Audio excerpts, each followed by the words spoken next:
Oh,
Hello, everybody. Welcome to the Eternal Show, episode 5 of the Eye of Winter Classic recap. I am your host, Lamelli_18, and also joined by my co host, Overmaster.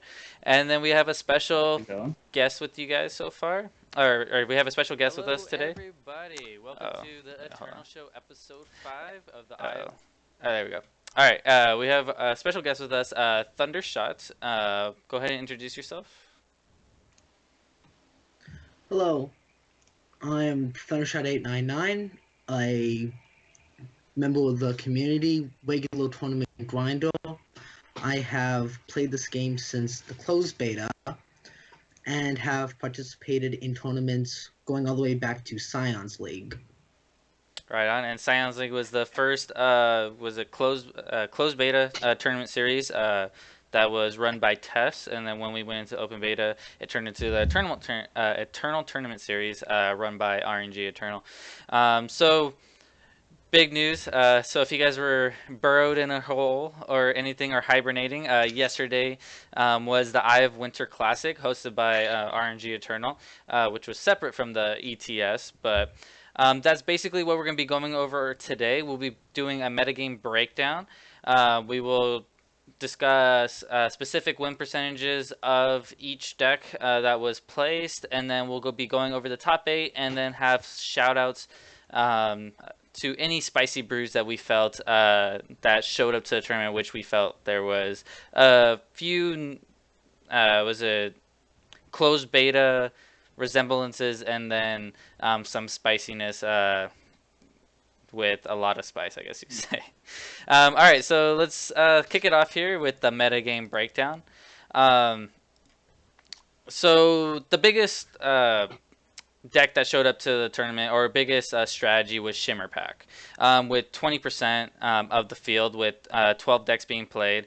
Um, there was seven Combri Shimmer Packs, two regular Elysian Shimmer Packs, and then three Shimmer Wump decks. So go ahead. What do you guys feel about that? Either Thundershot or Overmaster.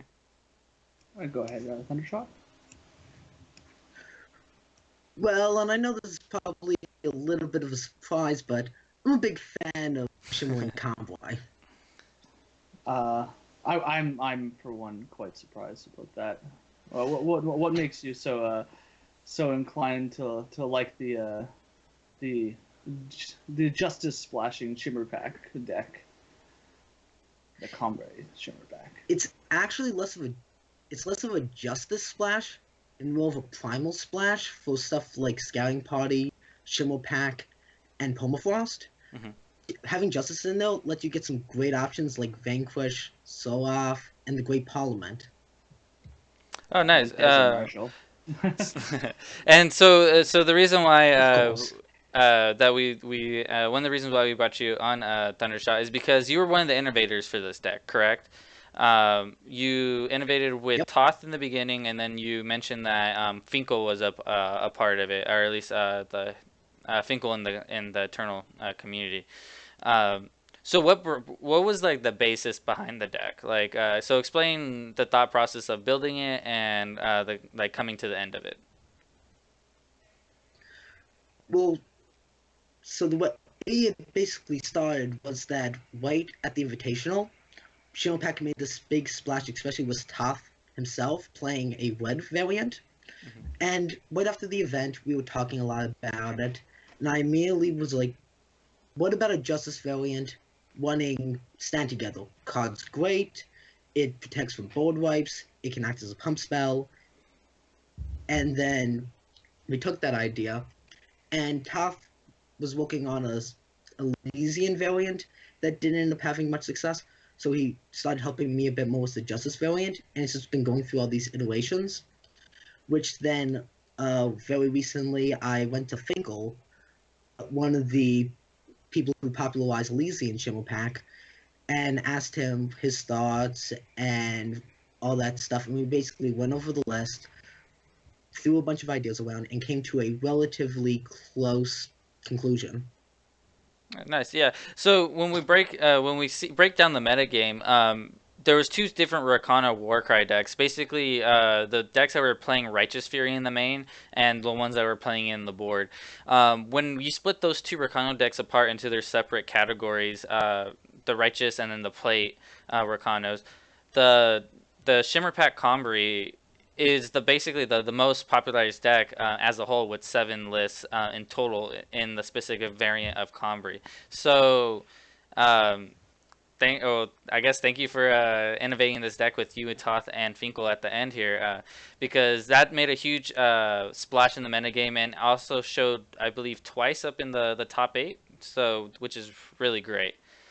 So one Okay. quick thing I would like to mention. There was a completely separate group that also came to a similar-ish conclusion that was comprised of Impulsi and Keystone, Mhm. who were the two people that made top 8. They ended up throwing similar ideas around and ended up coming to a slightly wider conclusion, Mhm. but it still falls under a relatively similar umbrella in the end. Okay, and then we'll break down the differences of those decks once we get to the top 8 portion of the show. So you would say your deck is more of a mid-range version than more of a go-wide version. It just is able to protect those units really, really well. Yes. So, anyways, so Overmaster. So go ahead and break down a little bit more of the meta game. So we have Shimmer Pack coming in at 20% of the meta with 12 lists in total of the combo of Shimmer Pack. What else did we see here? Well, we saw. Well, I think the big story, I guess, the boogeyman of the format was Burn, was Stonescar Burn. I would say that was a deck that was a huge, not only huge target on its forehead, but also was performing well, even in the face of people knowing about it and all the hate. And only 2 showed up to this tournament. One did poorly, and one came 9th without a sideboard. So it did not have basically any representation, whether or not that's because people are tired of playing it, for example, or whether or not it was people also came to the right conclusion that maybe it was a poor choice of the tournament because maybe it has a bad Shimmer Pack matchup, which I believe that's the case. I believe that it has a not a bad matchup against Shimmer, but it is less than 50%. So showing up with that deck when around 20% of the field is going to show up with Shimmer Pack is kind of a bad thing.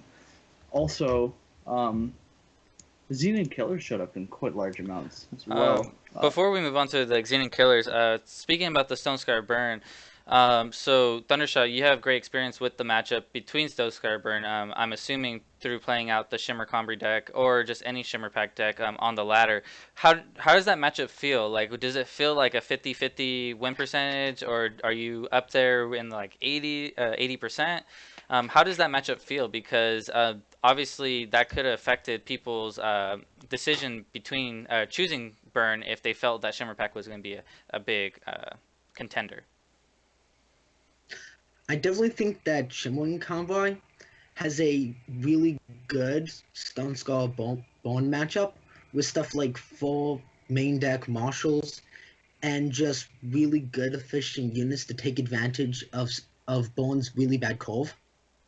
Oh, okay. Yes, because the burn deck has a pretty awkward curve, pretty early aggression, but then kind of lays off. But then the 4 drops until you reach 5.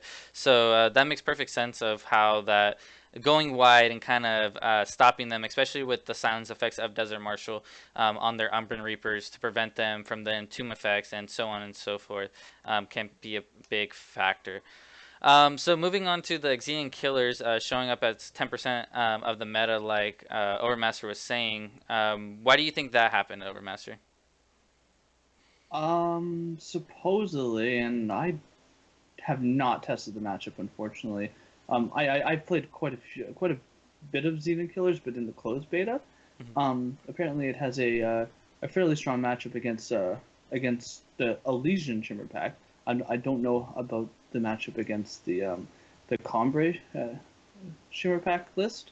It would seem to me that it would not have as good of a matchup against that list. But if the field was you know, even more Elysian. If the field was, like 20% actual Elysian Shimmer Pack, I would say Xeno Killers would actually be a fairly good choice. It's not like an amazing matchup, like like 80% or something like that, but you can easily fight through the uh, the small units using your overwhelm on your conduits. And also it has flyers in the forms of Unburned Reaper and Impending Doom, right? And they're very weak to flyers, usually depending on if they get the Sandstorm Titan or not. And you know, you have removal spells for the Sandstorm Titan, which you probably save for it. So the matchup isn't far in its favor, but it is certainly one of the few decks with an actual positive matchup against the Elysian Shimmer Pack. That's why people would choose. I think. I mean, it's also a fun deck to play. Yeah, like It also Exene has Killers. Oh, go ahead. Sorry, go ahead, Thundershock. Feel free to elaborate. it also has a pretty good Wakano matchup because the Kilo and all that stuff ends up getting right through the Aegis. Yeah, it used to have a much better matchup against Rakano, but they nerfed the Dawnwalker. I think it's Yeah. I think it's probably a little closer to 50% now. It used to be far in the favor of killers, though. You're right. Yeah, and then that's exactly the point that I was gonna point out there is that the Xen Killer deck is able to bypass the Aegis by using the killer mechanic and to hit the creatures with Aegis before they're allowed to get bigger with what's it called? I'm sorry, with weapons and so forth. Um, but moving on to the big, so basically those were like the big three pillars of the format coming into the tournament: Shimmer Pack, Rakano Warcry, and Xene Killers. Everything had at least a 10% less what's it called, appearance. But some notable ones is Stone Scar Callus at 6.7% with 4 copies, Felon Control at 6.7% as well. Um, do you think that with the changing with Sharon Pack, are we going to see more Stone Scar mid range and burn go down in the later ETS tournaments down the road?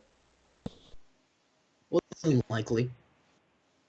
I'm not too sure. Like, Shimmer seems like it's going to be here to stay, and I don't see a fault with the deck currently. I think the only way is to main deck certain hate cards or whatever against the deck right now. I think it is just very powerful until some other deck can come in and find and just be over the top or something like that against it. I don't see a way to beat it right now currently. So do you, so Thundershot, since obviously out of the three of us, you're the more well experienced with a Shimmer Pack list. Do you feel the reason why it was brought to the rise because control isn't that big in the meta currently? Because in the Eye of Winter Classic, there was only two Icaria blue lists, and then a few three extra other variants of control as well. Um, do you feel that was a big player in the effect of Shimmer Pack showing up more? Elysian Shimmer Pack definitely gets a big boost when there isn't a lot of control around, and definitely to a point Shimmering Convoy.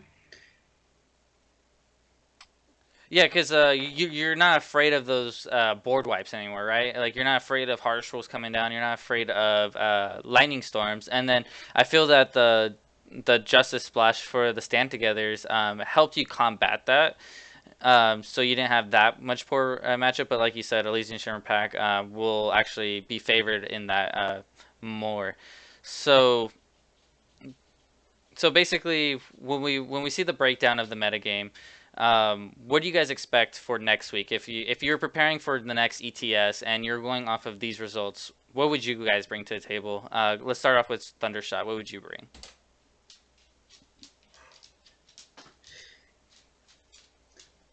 Honestly, just going with Shimmering Convoy again, it just seems to be being a really consistent good deck that doesn't have a lot of really bad matchups. Yeah, I completely agree. Maybe you could snipe the meta and realize that more people are going to be playing Shimmering Combre and whatnot, and you can try to find answers to it in in a control list. But it's just very hard to like. What if what if Rakano shows up then, right? What if Mhm. you guess the metagame improperly and then you just get run over by Rakano the entire time, right? Like it's just very very difficult. You can do things like main deck Furnace Mages against Shimmering Combrei and stuff like that, right? Mhm. Like you can do things like that, but like um, I don't see a weakness other than that, right? I don't see a weakness other than like getting rid of the Xenonoblists, and even then, they still have uh, you still have pumps for them. You still have the actual Shimmer Pack, which can come down and ruin your day. There's no response to it. There's no response to it, and that's what I felt like. If people remember Witching Hour Mhm. back in the closed beta, that's what I feel like Shimmer Pack is right now. It's sort of it's not, you can't respond to that card. You just can't respond to it, right? And Mhm. I think there needs to be. I don't think you can nerf it potentially, right? I think that it doesn't really matter if you nerf it. I think you need to have an answer to it, and perhaps it's going to come in the next set. Maybe they've even realized it already that they need an answer in the next set.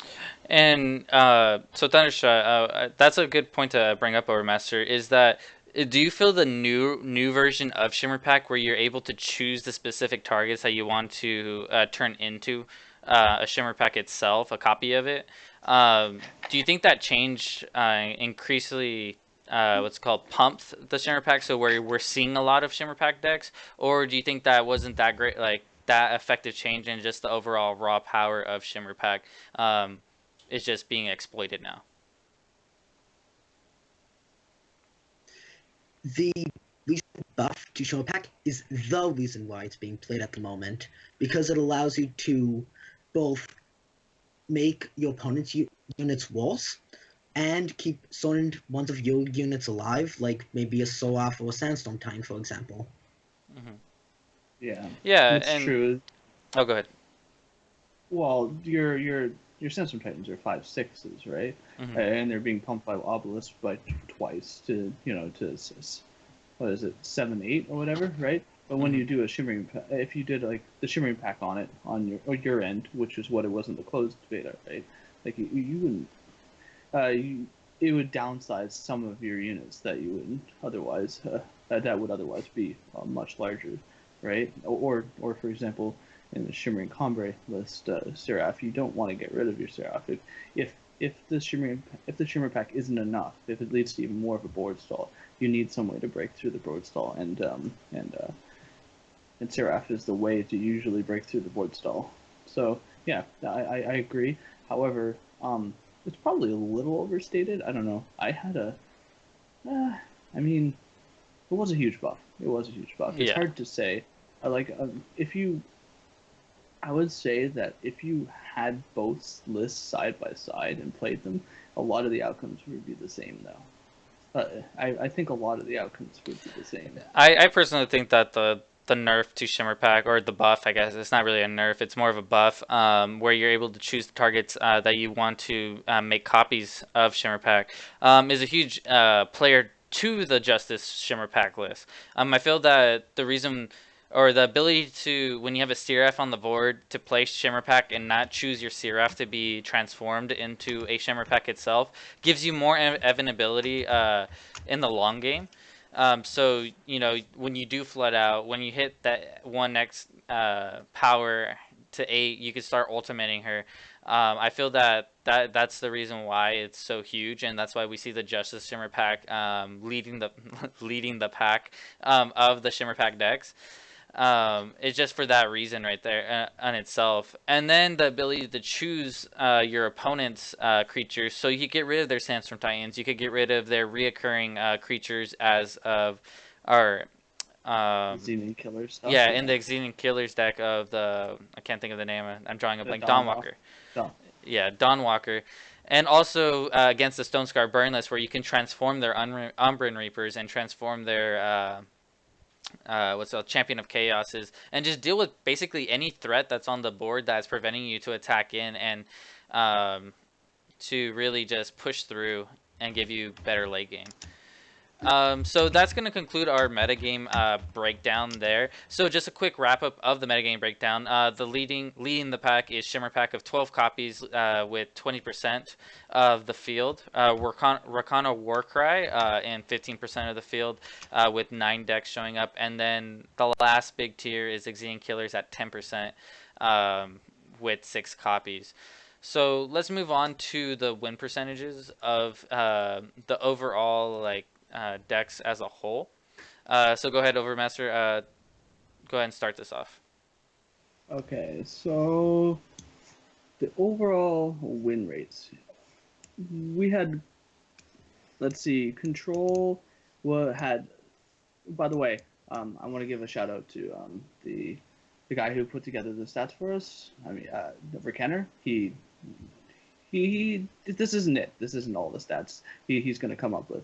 But he gave us a little sneak peek into it so that we could prepare for a show with it. And Control did pretty poorly. Like, yes, it's kind of quite unfortunate. Of 33 matches played, 13 were wins, so a 40% win rate. That's pretty low, right? Like, that's way under 50%. You know, if it was close to 50%, you might think, you know, whatever. Some people played less than optimally, or like got some bad matchups or something like that. But no, it showing up at 40% is just extremely low, right? Mm-hmm.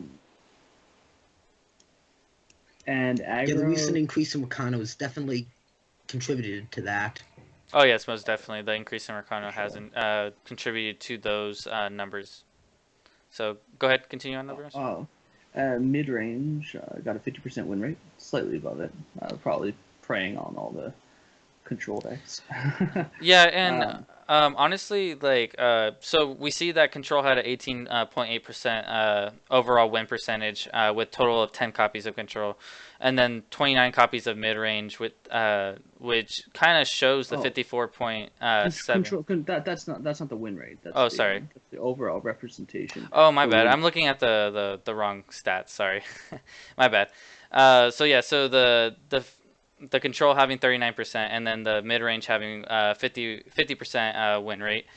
Do you feel that Control is really not that great place to be right now? Is there really, like, how do you guys feel about that with Control being in the meta? Like, is it just not a great place, or has it not been found? There's 3 decks that Control has to combat right now that are all fighting on different axes. You have Stonescar Burn, which didn't get represented with this tournament, but look out, like, that deck is still good. Don't sleep on Stonescar Burn. You have the Shimmer Pack style decks, and you also have Rakana-based decks. All require different answers to specific situations. You can fight one, maybe 2 of them, but you can't fight all 3 of them. So that's the reason why Control needs better answers in general, but Control has to fight all 3, and there's just no way to fight all 3, I think, right now at least. What do you think, Thundershot? What is your opinion on that? I completely agree with what Overmaster said. It just takes way too many different answers for the Control decks to fit them all into the deck.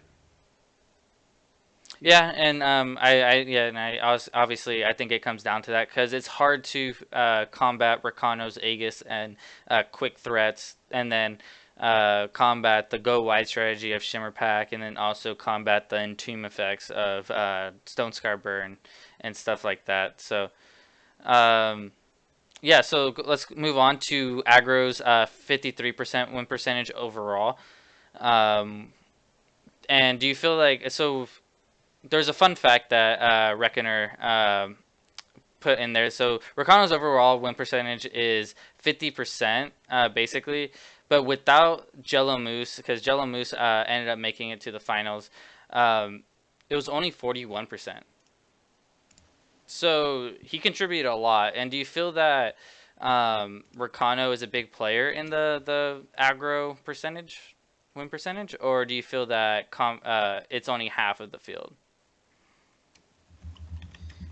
It's a pretty big player in the whole thing, and it's been increasingly growing in numbers over the last couple of weeks. Yes, most definitely. Yeah. 1 second. yeah, the Jalamoose actually getting the win percentage up by 9% is pretty sweet. Yeah, but overall, as much as people hate on Rakano all the time, um, as much as they hate on Rakano all the time, it actually got a fairly low win percentage at this tournament, right? Without Jalamoose, the win percentage is 41%. That's pretty low, honestly, right? And Righteous Rakano, the one that even I played for a little bit of, 33.3%. That's its win rate.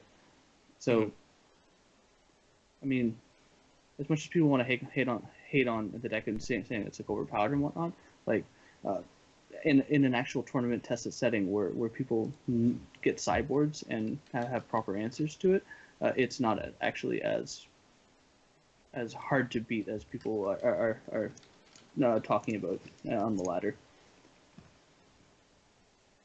Yes. So overall, like the specifics of each deck, like specific archetypes. So why don't you break this? Break it. I can't even talk right now. Sorry. Break down the overall win percentage of basically the main decks that reached the top 8. So for instance, Exene Killers. The overall win percentage of Exene Killers was 64%. And Rakano, what was Rakano? 50%, I believe. Yeah, but between both the plate versions and the righteous versions, it was exactly 50%. And then and then we had Combri Aggro at 66%. And then what was the overall win percentage of Shimmer Pack Overmaster? The overall win percentage for Shimmering Combre was 54%. In terms of, I don't think I have the percentage for Shimmer Pack as a whole. However, 1 second here. I don't have that. Hold on a second. Is it under? So while Overmaster's getting that situated, so Thundershot. So out of all the win percentages, does anything shock you? Like, do you feel that maybe this is misrepresented just due to the tournament itself, or do you feel like this is where the metagame is at currently, or is there anything that you would like to point out about these win percentages? Well, something really good about this event is that it happened on Wednesday, which doesn't sound like something originally. But when you think about it, there was a good amount of people that can't show up to the normal ETS that was able to show up to this event, and vice versa. So, which is one reason why I think it was a bit different than normal. Yeah, because normally the ETS, well, there was over a total of 60 players. So that was a nice turnout, at least for a Wednesday, at least in my opinion. The normal amount should be around the same, I believe, for the Saturdays. I don't know exactly how many. Usually around 50. Around 50. So we got a little bit more. Around, yeah, mid-40s. Yeah. Okay.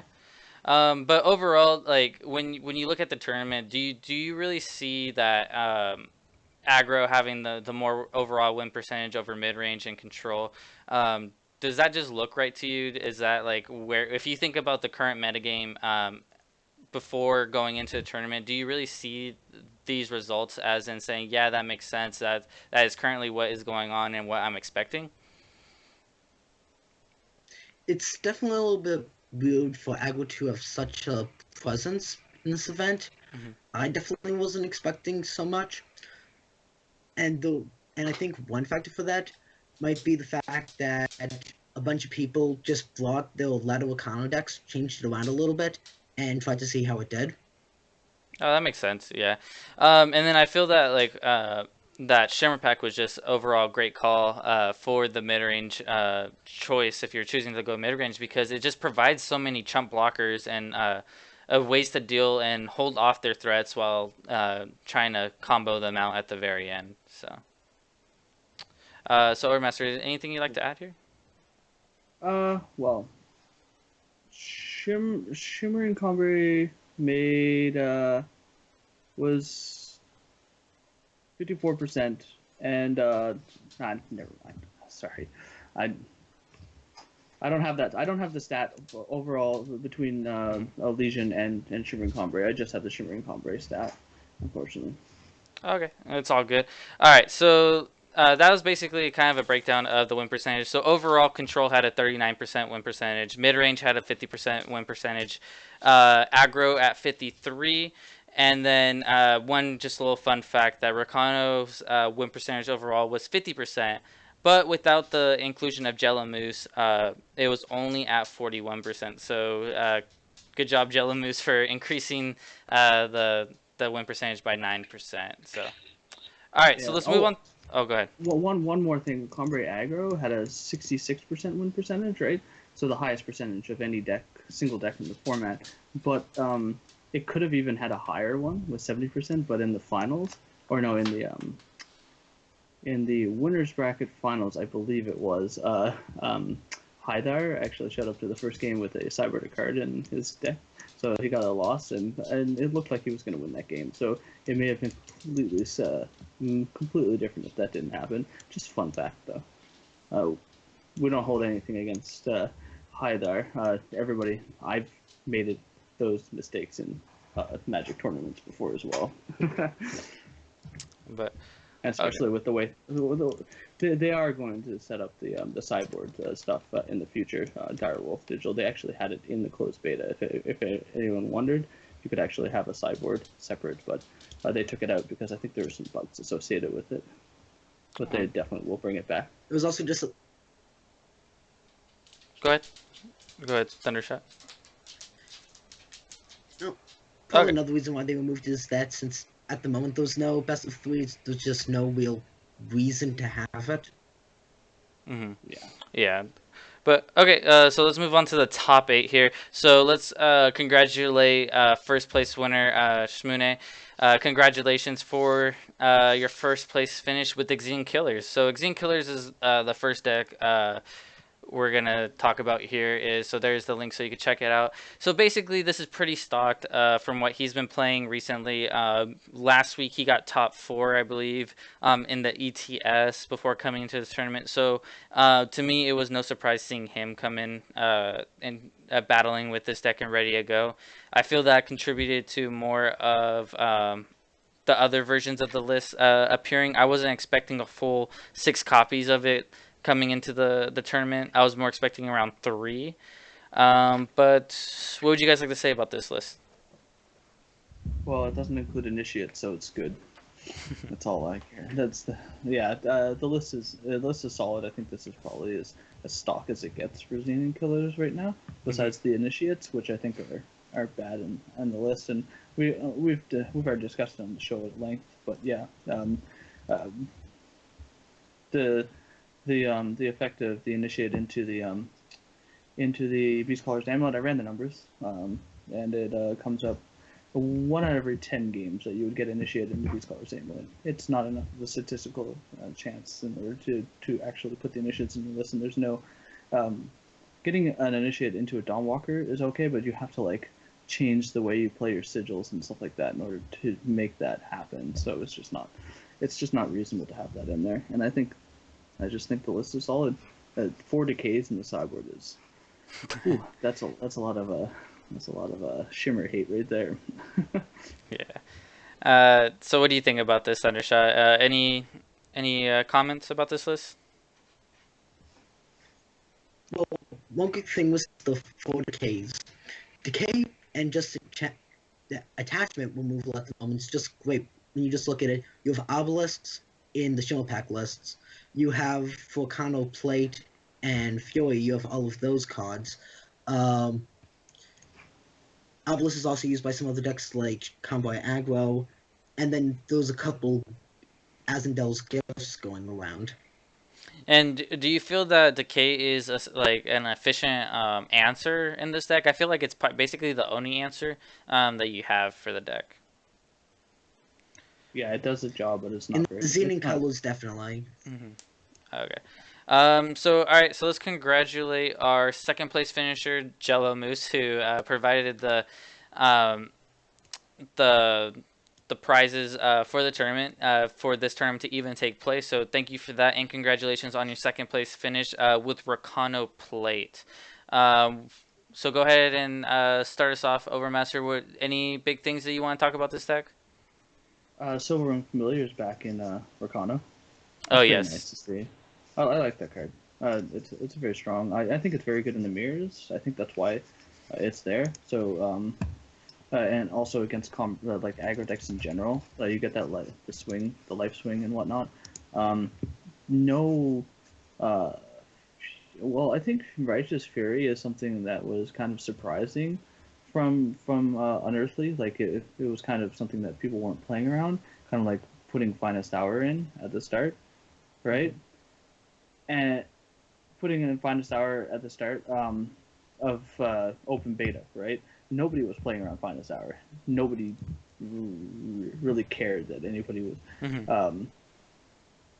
And but now everybody's playing around Righteous Fury, so people are just going back to Deforged Plates and whatnot. I think Deforged Plate is, while it's expensive, it just ends the game usually. It's just such a powerful card, and having 4 of them on the list is probably correct right now. And would you like to add anything, Thundershot? There's been a bit of a trend lately of putting the Righteous Furies into the side, and that can definitely be attributed to the downswing in Stone Scar Bone. Well, true, yeah. So you This think? Righteous Oh, Fury go ahead. the race effect. You can't race a Righteous Fury up unit unless you actually kill the unit, and yeah. But since you don't need to race as much, the Righteous Furies can go to the board. Yeah, so the downtick in Stone Scar Burn shows the downtick in Righteous Furies in the main, which makes sense. And then in the sideboard, obviously, we see the 3 Ruins, some Protects, and so on and so forth. So yeah, so the big addition to this deck list I see is the Silverwing Familiar that you pointed out, Overmaster, and the big number 4 next to Deep Forge Play. Usually we've seen 2 copies, maybe 3 if someone was pushing it a little bit, but now we're seeing full 4. So yeah, the card's great. It does its job. What this deck needs to do is for it to get the overwhelm, to get through, and to deal the extra point of damage. All right, so let's move on to our third place finisher. So congratulations to the third place finisher, Hythar.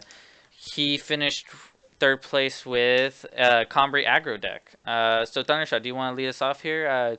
Any particular things you want to point out about the deck, the reasons why it was successful, and so on and so forth? Well, the deck is relatively stock. It's a very similar list to what Ilya K was running last week into the Eternal Tournament Series. It includes District Infantry, which is a very interesting card that has had a lot of arguments around it. Yeah. The one thing I think District Infantry is a fine addition to the list. Initiate, I don't really agree with Initiate per se. Like I just feel the card is kind of out of place for this specific list. But I do see understand the what it's doing in the list. I understand that it's trying to get you to the 8 power for the Seraph and also the Obelisk. Potentially playing the Sandstorm tie-in on turn 3, which is really great. Do you guys feel that Initiate is key to the deck, or do you feel that it is kind of out of place? Because it feels a little out of place in my opinion. What do you guys think?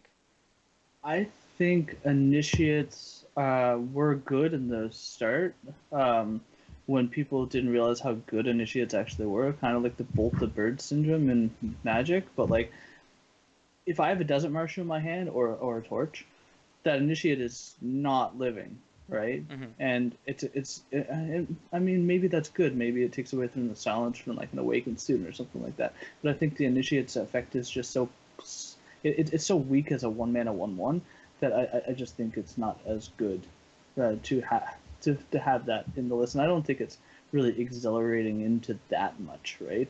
Yeah, sure, you get the early you might get like a turn or 2 earlier on your Xenon Obelisk hit or your Seraph, but I just it's an aggro list, right? Mm-hmm. If you're getting the 8 power, like you're that you're only getting there when you get there, right?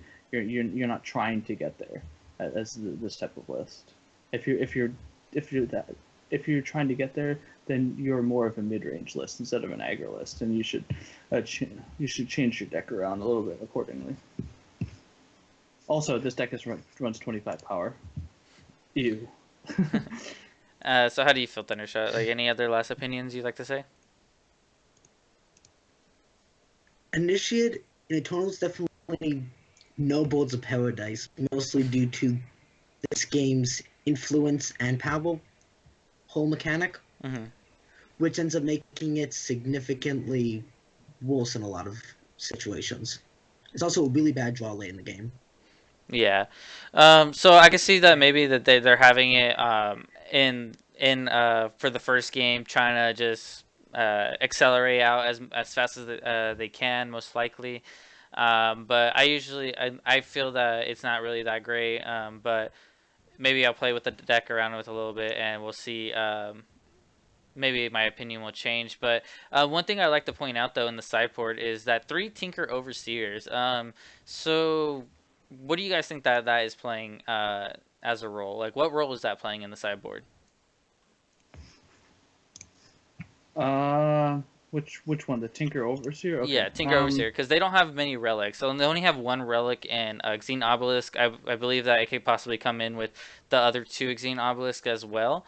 But I feel that it's just basically acting as a 2-mana 2/2 flyer for some quick aggression in the air. But what do you? Yeah, I well, believe if you get it into a staff, it's very hard for some decks to deal with. I think, right? That unless they have a removal spell like immediately on the spot. So that's probably why. And like some people, maybe they side in like different types of removal, and they might not necessarily keep in all their specifically targeted removal against the Tinker Overseer itself, right? Mhm. Anything like to add, Thundershot? Elysian Showpack's also relatively weak to flying, so might come in Yes. that match to try and get some aggression before the game stalls out too much. You're absolutely right. Yeah, the Flyers, especially the Great Parliament and Overseer, both of them are, or both of them are probably pretty useful in the Shimmer Pack match. I mean, it is overall weak to Flyers. Besides of course, the Sandstorm Titans, which generally are in, but you have Vanquishes for those, and once it's gone, once the Sandstorm Titan is gone, you can get through all your damage. Right on, right on. So yeah, so congratulations, Hythar, for your 3rd place finish. So we'll be moving on to our 4th place finish, Valor J, with a Elysian Shimmer Pack list, but this notably pretty different though. This has the inclusion of False Prints, and yeah, so basically False Prints and some Friendly Wisps to get the draw 2 as well. And then a full 4 on the Praxis Displacer. Any other thoughts on this list? Go ahead, Thundershot. I have some stuff to say, but go ahead. So the false princes end up being really nice for great early game aggression against other Shimmer Pack lists and some other decks, and then including it with the Wisp to get that nice card draw, and then with the 4 Praxis Displacers can both help get your units out of Permafrost, and also is really good versus Volcano. Oh wow, that's a very interesting thing that I didn't even think about. That interaction with Praxis Displacer bouncing your own creature to get out of Permafrost. That's pretty sweet right there. That's what I like. What would you like to say, Overmaster? You said that you have lots to say, so what you got for us? I've seen this list a lot in the ladder recently. It is extremely hard to deal with. I think a lot of things it's doing is just very efficient, right? Mhm. Even compared to a regular Legion Shimmer Pack, right? You don't have you have less of the Talir's Favored and Amber Acolytes, right? Those things are great to continue getting the power to get to your Xenon Obelisks and your Shimmers, but they're otherwise not. They're not that useful compared to, let's say, a False Prince. False Prince is just, unless you have the actual specific card Torch, False Prince is actually extremely large roadblock early on in the game, and that can help just as much as as power and a chump blocker at getting you to your power later on. What's interesting is it's only running one Permafrost. Yeah, I'm and not also interesting that it's only running one Shimmer pack as well. Yeah, maybe they just don't have two Shimmer packs. I don't know. No, But- I'm just joking. But do you feel that one Shimmer pack is enough, or do you guys feel that that number should increase? Like, what are your thoughts about having one Shimmer pack in the list, Thundershot? I like at least 2 of them, maybe 3. Mhm.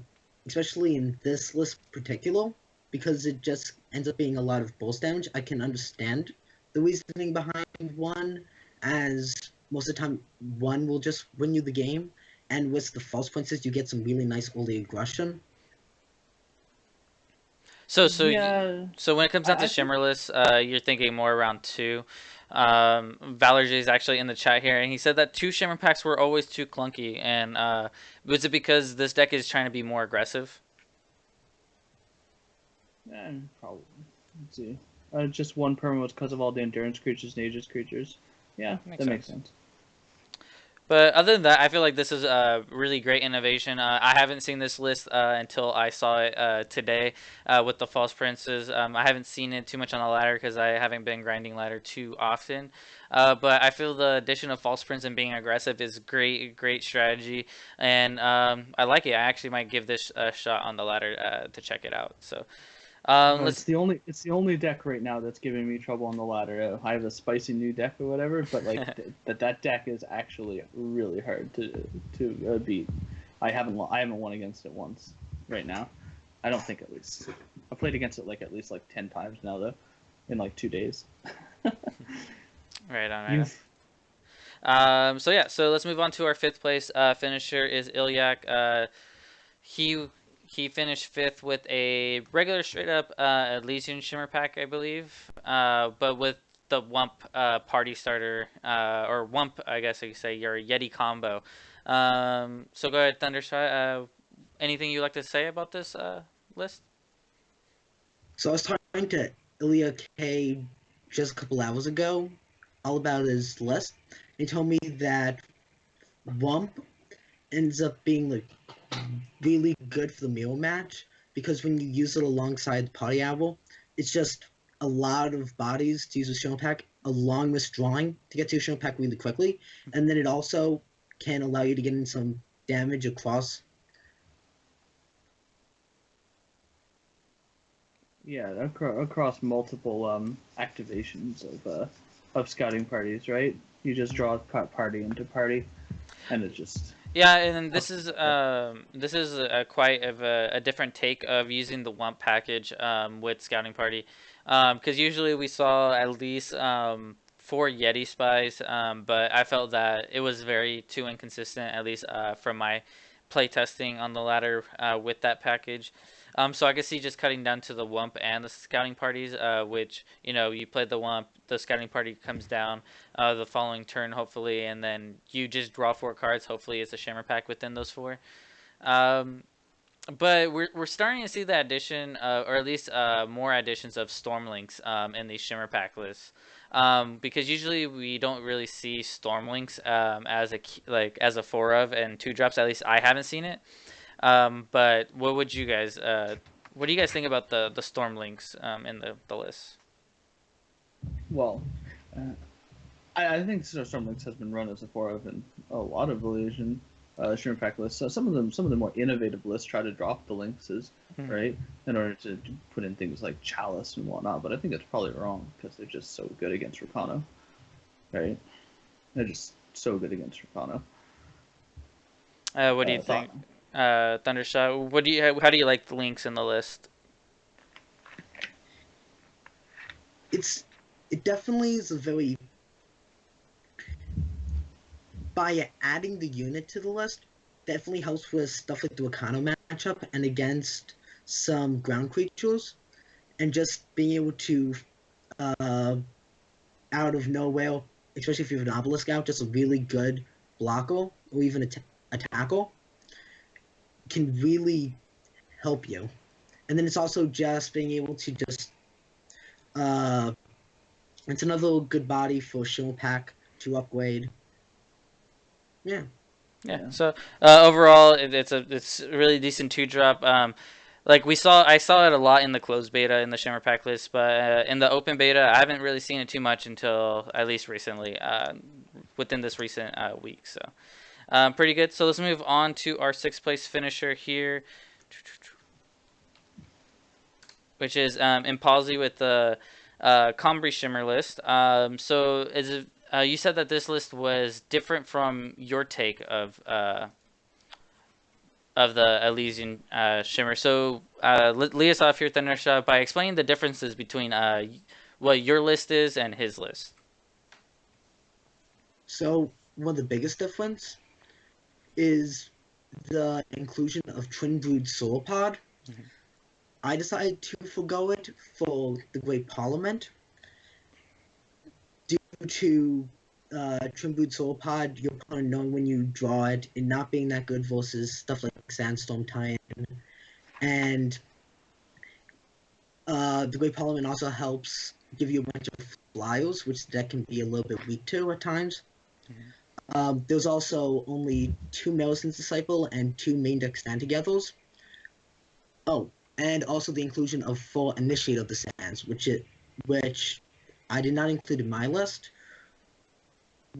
as just another unit to get you closer to 7 mana for the Shimmer Pack, and to upgrade. Yeah. So my biggest surprise with this list is the inclusion of Twin Brood Sauropod. I've been hearing talk saying that the card's really great. It should be seen play more and constructed because getting 2 5/4s is just really great value. But I view it more in like more possibly like in a deck that's returning the Sauropods where you continue getting more 5/4s.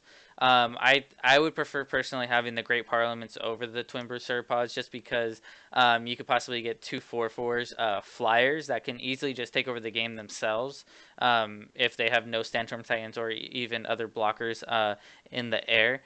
But I think it's a pretty innovative take to add the Sauropods, and I think overall this list looks mostly similar to yours, but also obviously, like you said, those minor differences. What would you like to add about this, Overmaster? The point about the well, for one thing, I don't like the fact that there's only 3 scouting parties. I think that card is an auto include 4 in any single deck with 4 Xenon Obelisks. I don't know whether or not that's true or should be true, right? That you should include 4 scouting parties, but I think the card is the reason why Shimmer exists, right? Scouting parties. As far as Twin Brood Sauropod, yeah, I don't see you gaining up too much value from this list. Like, I would think that a Dark Return list or like a Dawnwalker list would be better suited for the Sauropod, right? Mhm. Like, but I mean, who are we to argue with the results? Yeah, The so like scoreboard. exactly. How are we to argue with for both the deck finishing 6th and 7th? I believe that they're very similar decks or exact same lists. I believe yeah, they're the exact same list. Yeah, they So worked on it. I'm assuming. Yeah, yeah, and I was told that sideboard's slightly different.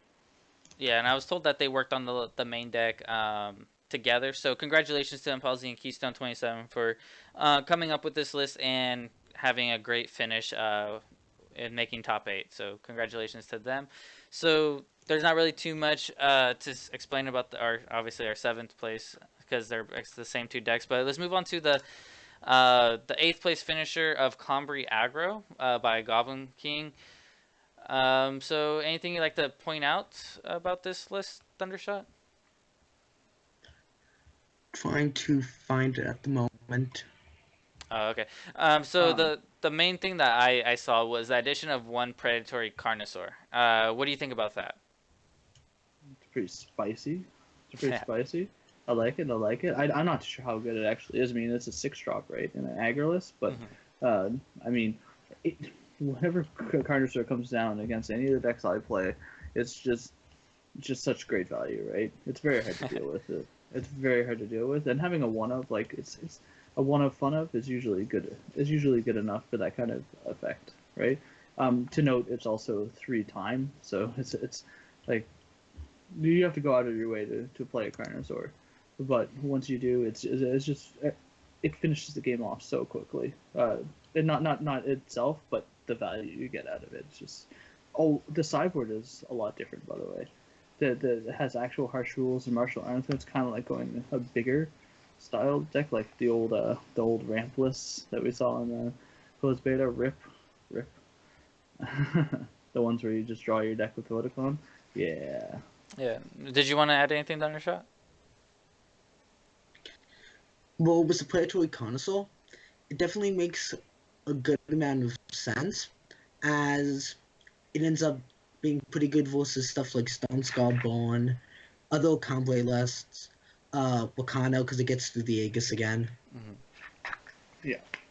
And then, yeah, so the main thing I wanted to point out is the sideboard, like Overmaster mentioned, that I'm not too surprised with the harsh rules coming in, but Martial Ironthorn, Ironthorn and Steward of Prophecy. What do you guys think about those two cards, specifically in the sideboard? I hate Steward So- of Prophecy. I do not like that card, and I just don't think that card's good enough for constructive play. But I mean, it obviously got to the top 8. So who am I to argue against the results, right? Go ahead though, Thundershot. So, my biggest regret in the entire tournament of the Classic was bringing Martial Ironthorn to deal with Shimmerpack instead of Crystallize. I had some logic behind it of it gets you from 5 to 7, and it can just go out the long game and then just a one-sided board wipe that's pretty much unconditional.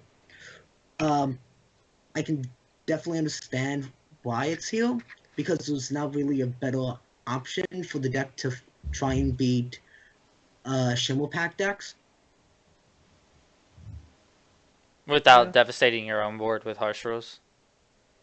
Yeah.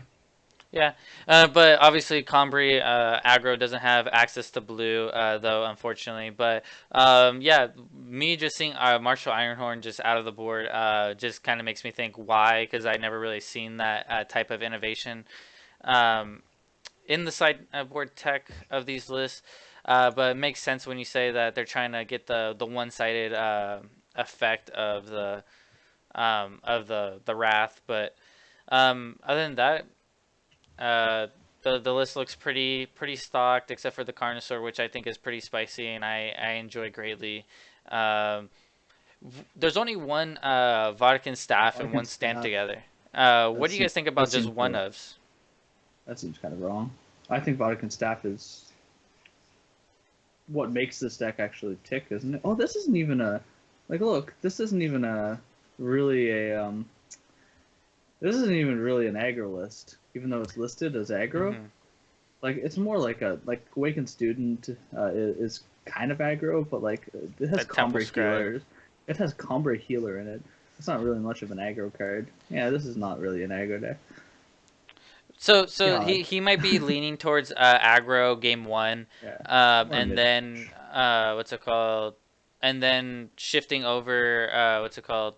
Sorry, Goblin Queen should be shifting over to like more of a mid-rangey list afterboard to catch people off guard a little bit, which I could see that. So I feel that Goblin Queen is trying to just kind of tilt the spectrum of what it's going to be. Yeah. But yeah. So any last thoughts, Thundershot, before we move on? I am not a big fan of only one stand together in the entire list, as besides helping against a large variety of board wipes, it also just works as a one-sided pump effect, Mhm. which can really get your opponent when you're attacking or blocking. Yeah. And you can have it like as a one of fun of in your main or whatever, but like you need to have. I think you need to have a little bit more like in the board or something like that when you're actually facing an actual Wrath, right? Mhm. A Wrath deck. Yeah, you're right, Thundershot. All right. Well, so that concludes our discussion about the top eight. So the last segment that we're gonna go to is our shout outs, where we see the spiciest of brews or new innovation decks that we see. So we're gonna start off first here with our Mating Control deck by, hopefully I'm saying it right, Haishin. Haishin. Um, so I'm sorry if I'm butchering that already. I kind of feel like I am, but a Mating Control deck. Pretty interesting. It's just basically like a Stone Scar, like kind of weapon pseudo, not really like a suit 'em up type of list, like a pants list, like we saw in the closed beta. But it's basically using the Statuary Maiden plus Quartermaster combo, where you kill their creature, get get a 2/2 cudgel, play it on a creature with Quartermaster out, and draw a card to kind of go through your deck. It has a few relic weapons in Magma Javelin and Char Chain Flail. Um, but yeah, what do you guys think about this list? It's pretty different take on Stone Scar that we haven't seen since the open beta. Do you guys feel that we could see a rise and so forth?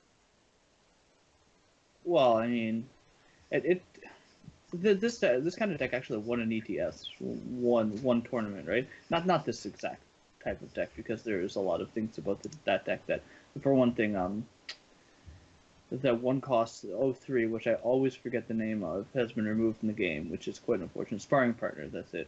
Um, that's quite unfortunate for this type of list, right? But I don't know. I had a lot of fun with this type of list during the closed beta. I can't wait to get 4 maidens again to be able to test this kind of list, because only Quartermaster and some maiden is just one of the most hilarious things you can do in this game. Yeah. This is a pretty spicy list. I don't like, for example, I don't like Treachery's main, things like that. I mean, uh, maybe they're okay, but I think Treachery is more like if you want to bring in Treachery, you want to bring in a 4 of Treachery, right? Against specific matchups. You don't want to just go half Treachery. Um, and there's not a lot of weapon synergy besides with the maidens. I think perhaps a bit more synergy, although right now Quartermasters also would have a target on its back with like Desert Marshals and torches and whatnot. You'd have to be careful with playing your Quartermasters, right? Yeah. And maybe that's the reason why there's only 3 of them in the list. Maybe it just wasn't it just was dying too often. But when it lands and actually gets value, it's just one of the sweetest things ever. Any thoughts about this Thundershot? The 2 magma javelins. Very, very weird. Yes. They don't end up killing a lot of stuff. Mm-hmm. And pretty much any ambush unit just kills it right then and there. Yeah, this is true. Yeah. And then the Stone Skull Mauls being in the side instead of the main, along with Oni Ronins alongside Inferno Tyrants, which is quite interesting. Yeah, obviously I feel like this deck can use a lot of work, but we're kind of just seeing a return of a style of deck that we haven't seen since the closed beta. So that's why we want to kind of point it out. It's not too spicy, I guess. Like if we had to give it on our spicy meter, it would be towards the lower end.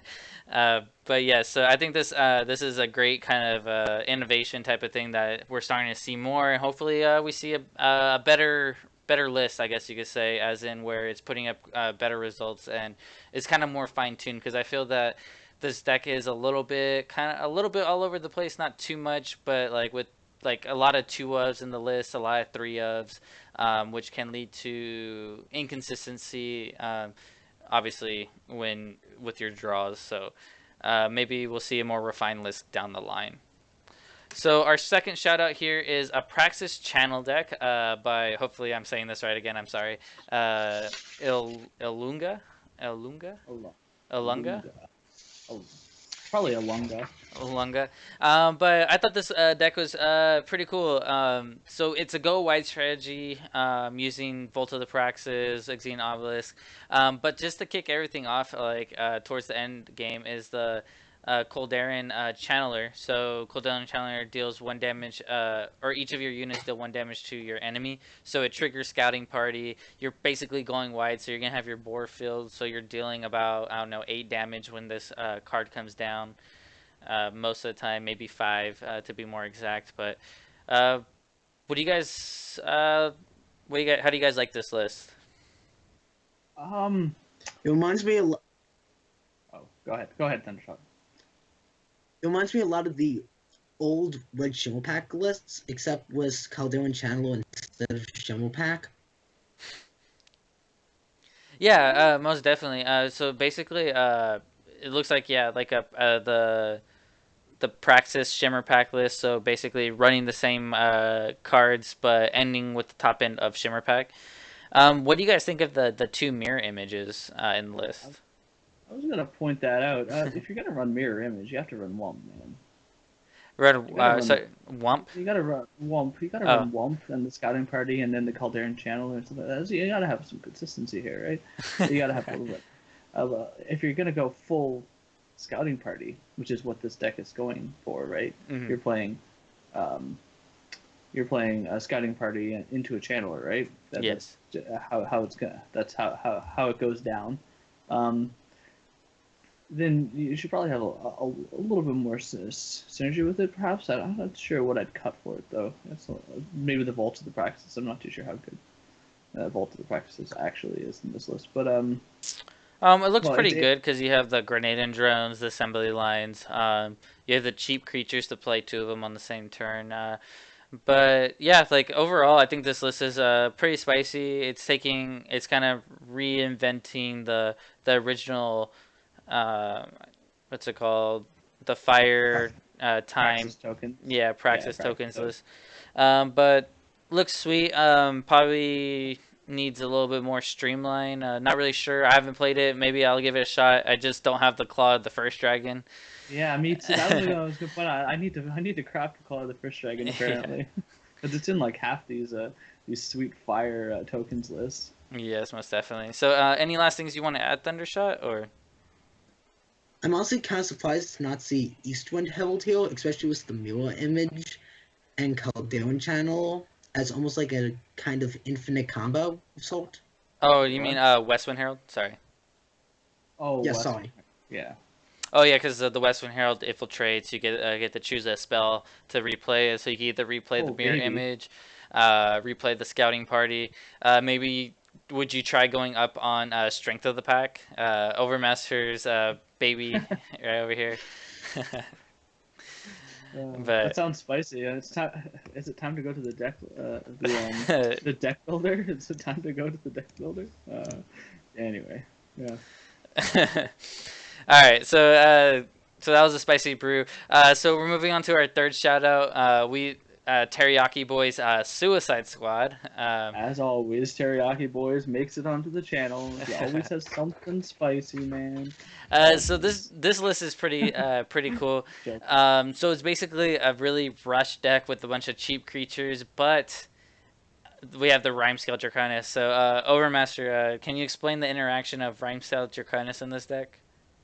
So you basically attack with everything, and then they're like, "Oh, well, I'm gonna block with all my units to get rid of some of your 1/1s and whatnot." You're like, "No, sir." Rhyme Scale Draconis comes down and ruins your opponent's day because all their units are now exhausted. It's pretty sweet, pretty sweet. I've seen this deck in action. He has played this a few times, and it does. It has a bad matchup against Rakano, and Rip Teriyaki Boys faced 2 Rakano decks in his first 2 matches in 102, but I think it has a fairly okay matchup. For example, even against other Shimmer decks, right? Um, it actually doesn't do too badly, especially with the 2 Crystallizes main and whatnot, right? In Trademark Teriyaki fashion, he includes, a favor, 2 favors, different ones, and a Seek Power. I'm not too sure how I like the mana base, but this it. I mean, who am I to argue with the master, right? Who am I to argue with the master? Thundershot, would you like to mention anything about this list? It's pretty spicy. Feel free. I'm honestly a bit confused why there's only one Xenon Obelisk main with all the low cost drops. Another thing that I find really interesting is the Cyborg Slows, a card that hasn't seen a lot of play recently. I personally like it a lot, but in general, a lot of people haven't been playing it. Hmm. Yeah, Yeah, nothing like slow. slow's a great a cyborg card against the more big mid rangey decks that you're just trying to put back. So like they can't play their Sandstorm Titan and just stop you in your tracks basically because that's what Sandstorm Titan does. And also just their other like get their harsh rule so they can't harsh rule you and so on and so forth. So other than that, this list is super spicy. We're getting up there on the spicy meter. And we need to make one of those. We got to make a meter like a chili pepper. But all right, so we're going on to our fourth shout out. So Crispy Bacon by Jonah Vell. So obviously, pretty spicy. I would say it's a control list, a felon control list that goes pretty high up there on the mana curve. So Thundershot, do you want to start us off here with this list? Well, so it's essentially a reanimator list, running stuff like Grasping at Shadows and Farah. It is running four of my favorite card personally, a Felon Cauldron, which allows you to both discard creatures that you want to reanimate, or cards that aren't good in the matchup, to then get value and life a couple turns later. Yes. So what do you think about the four Felon Cauldrons? Sorry, that's what I was trying to think of. Do you think four Felon Cauldrons is necessary in this list? Obviously, you're trying to get the Westwind Herald interactions with the Whispers in the Void, the Haunting, or the Witching Hours, and what was the other card? Strength of the Pack. Like, do you think four is a good number, or do you think you go less? Because I feel that four may be a little clunky.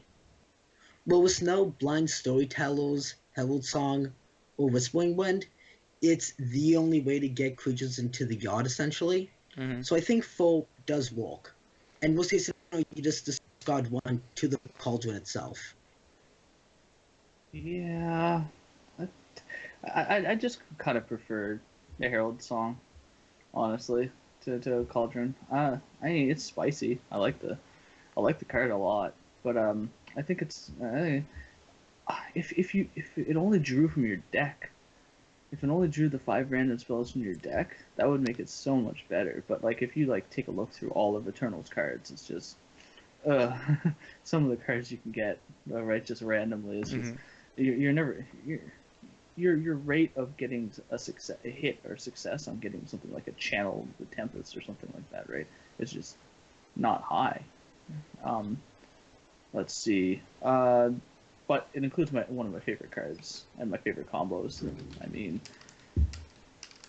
a Herald Song, Western Herald and Strength of the Pack. So the spice meter is off the charts on this one.